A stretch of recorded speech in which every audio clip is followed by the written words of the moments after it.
Well, today Ethel and I are going for a day out.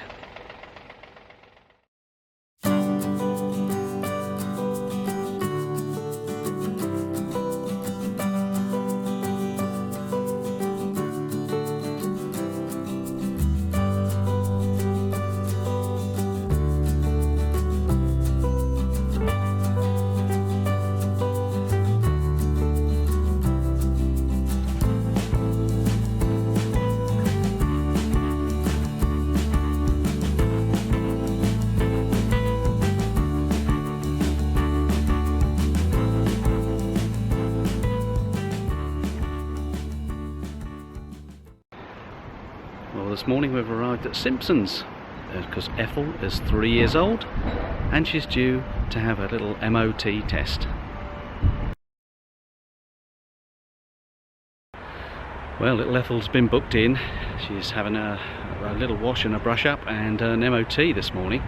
That's I think it's a Ministry of Transport test, which is a test for roadworthiness, I guess, and they test the emissions, make sure that everything on the car is safe. She's having her 3rd birthday, so it's the first time that we've had to have the MOT test, and I think it costs around about £50.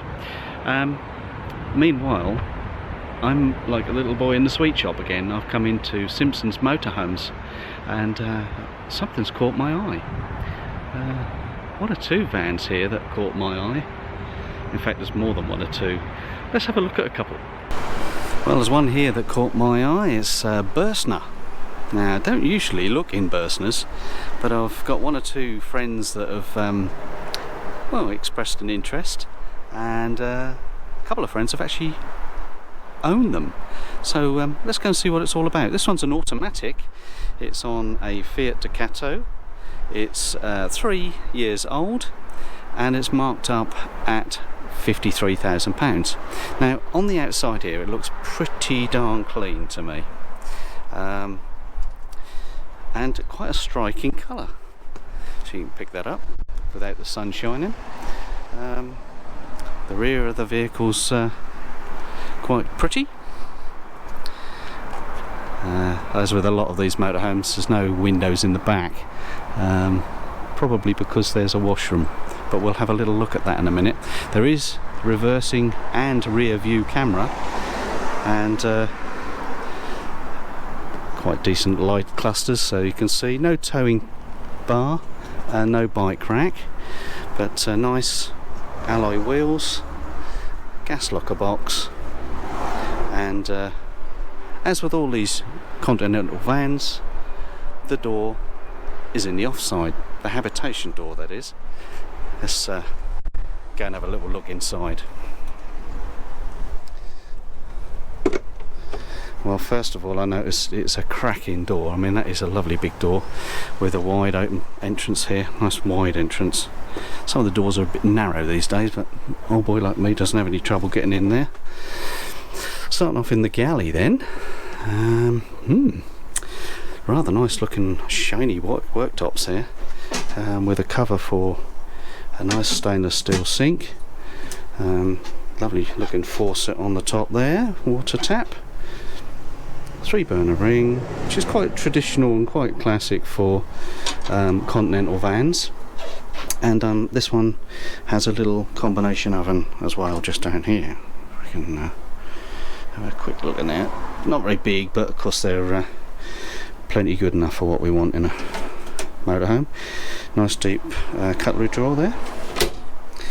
Looks like there's a power point just down here.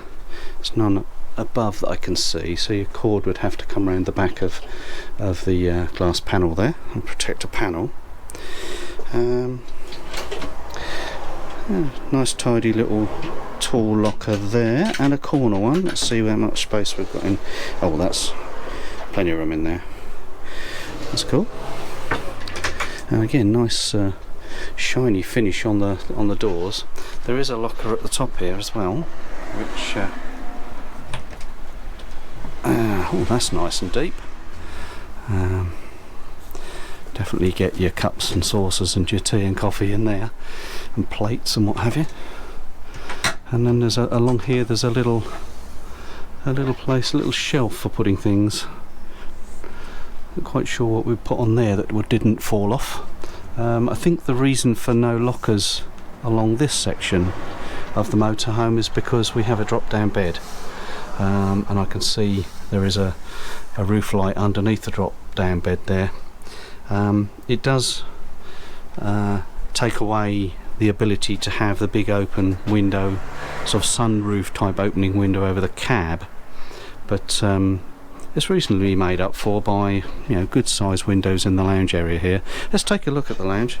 If I come round into the entrance door here, you can see it's full leather, this one, even with the leather scatter cushions.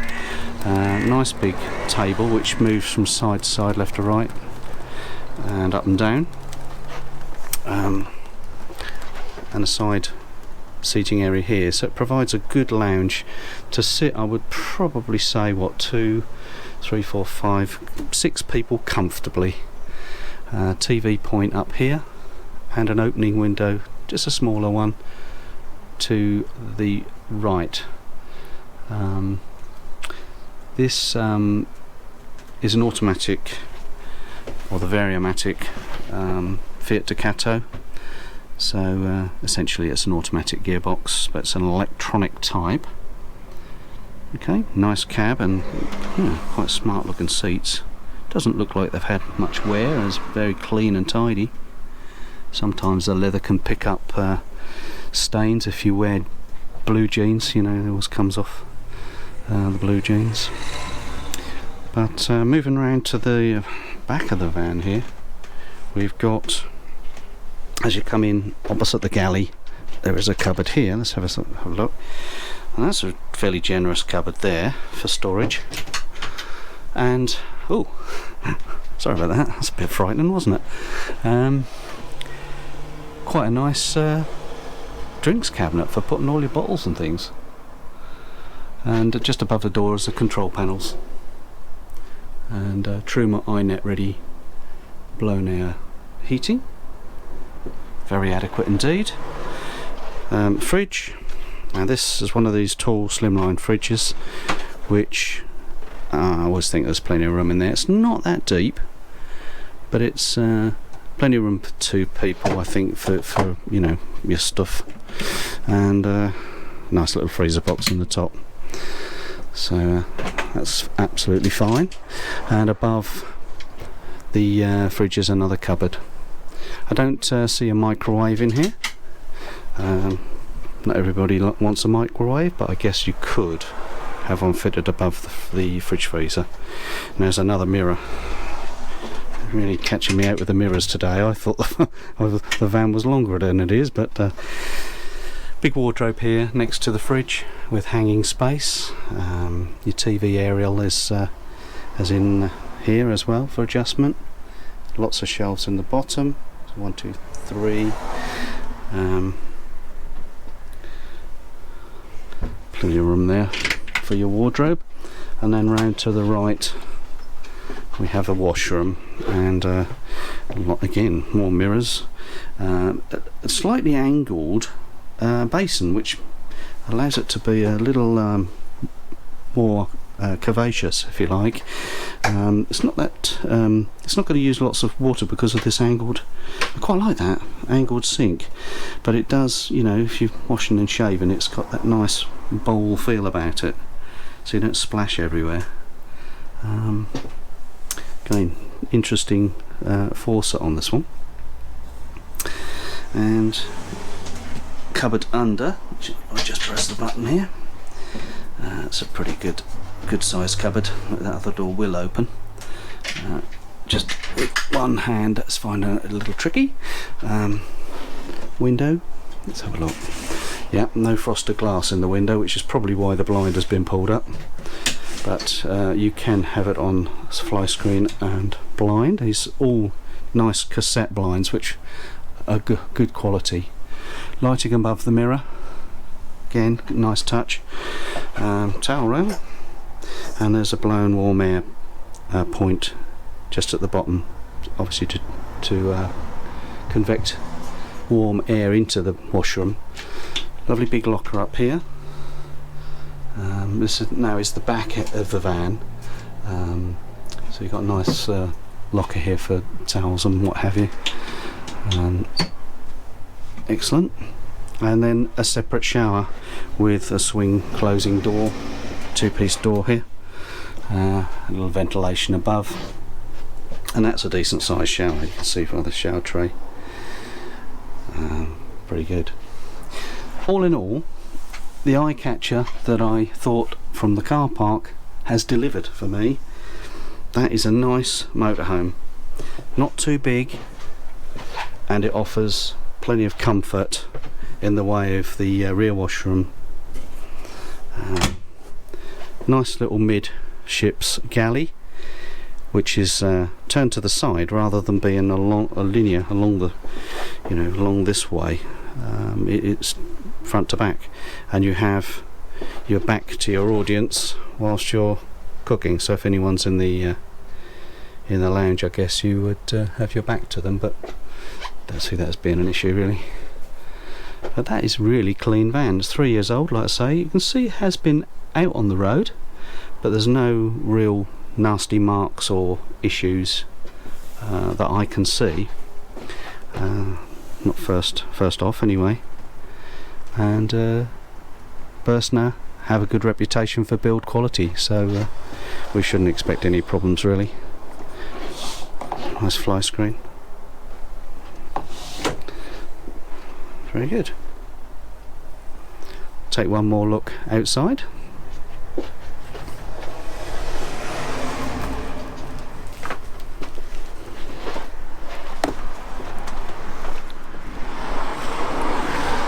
And close the door behind me.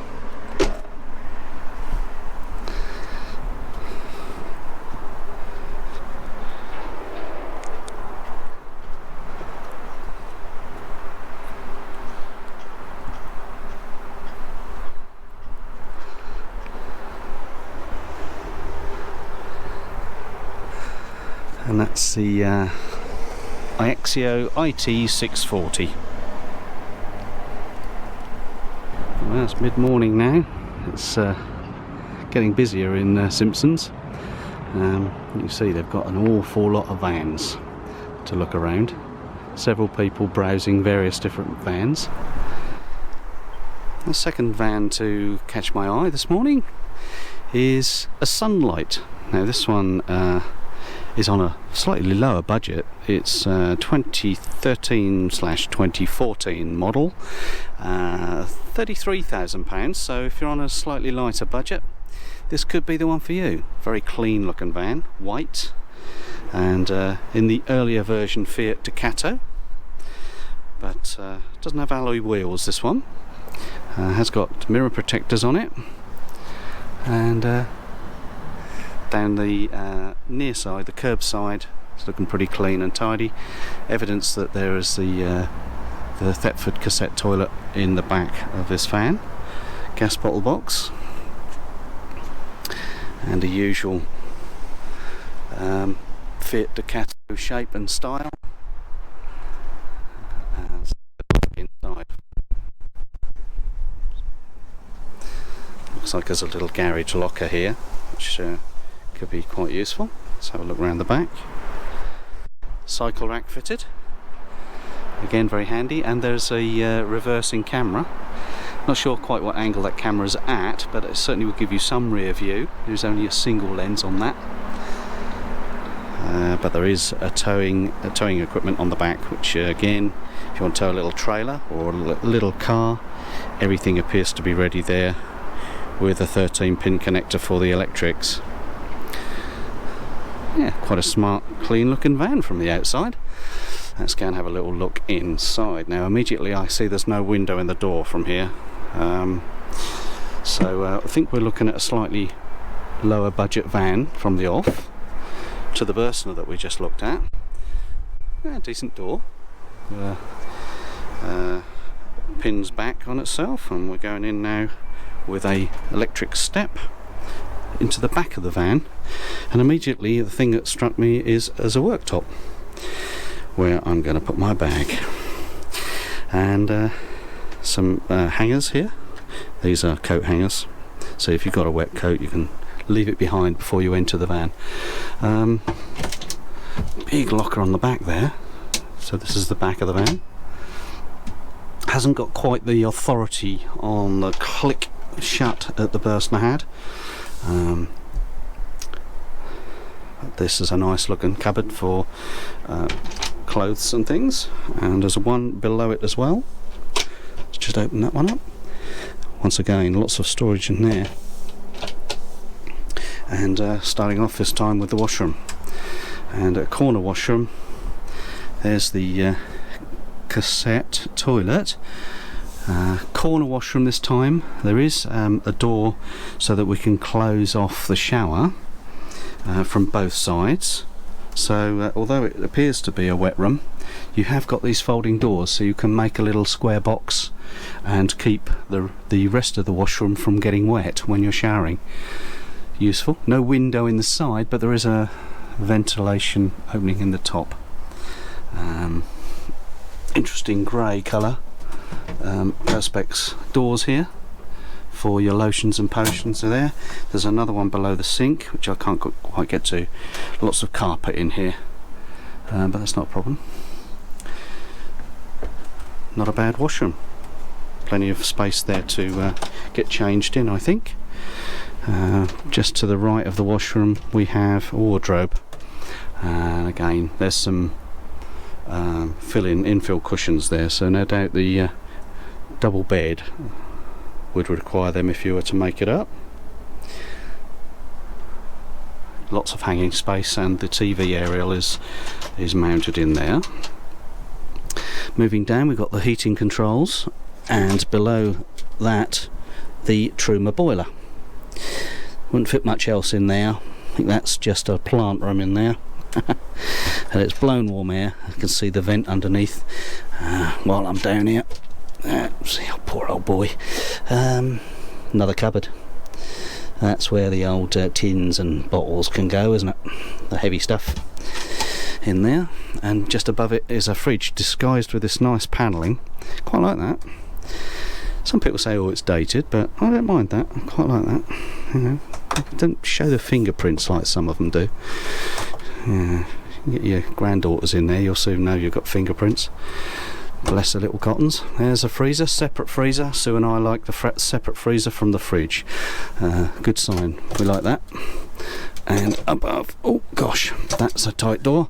Once I got it open, it reveals a swing-out TV.